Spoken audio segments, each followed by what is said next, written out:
வாழ்க வளமுடன் மோசமான மனநிலையில் இருந்து மன அமைதி மற்றும் தெளிவை பெற உதவும் ஒரு கதை.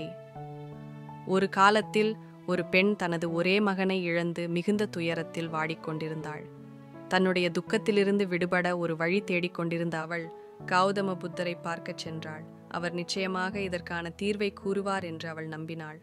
அவள் புத்தரை சந்தித்து தனது துயரை விளக்கினாள். புத்தர் அன்போடு அவளை பார்த்து, நான் உனக்கு உதவ முடியும், ஆனால் நீ முதலில் என்னிடம் ஒரு கஸ்தி மரத்திலிருந்து ஒரு சிறு வித்தை எடுத்து வர வேண்டும். ஆனால் அந்த மரம் எந்த ஒரு துக்கத்தையும் அனுபவிக்காத வீட்டு முன் இருக்க வேண்டும் என்று சொன்னார். அந்த பெண் மிகுந்த மகிழ்ச்சியுடன் சென்றாள். அவள் ஒவ்வொரு வீடுக்கும் சென்று கேட்டாள், உங்களின் வீட்டில் எவரும் துக்கத்தை அனுபவிக்கவில்லைதானே என்று. ஆனால் ஒவ்வொரு வீட்டிலும் துக்கம் மற்றும் சோதனைகள் இருந்ததை அவள் கண்டுபிடித்தாள். கடைசியில் அவள் புரிந்து கொண்டாள், துக்கம் என்பது மனித வாழ்க்கையின் ஒரு பகுதியாகும். அது அனைவருக்கும் பொதுவானது. இதை உணர்ந்ததும் அவள் தன்னுடைய துயரத்தில் தன்னை தனிமைப்படுத்திக் கொள்ள வேண்டியதில்லை என்பதை புரிந்து கொண்டாள். பிறர் துயரங்களை பகிர்ந்து கொண்டபோது அவளுக்கு தன்னுடைய துக்கத்தை ஏற்றுக்கொள்வது எளிதாகியது. மேலும் மனநிலை சாந்தமடைந்தது.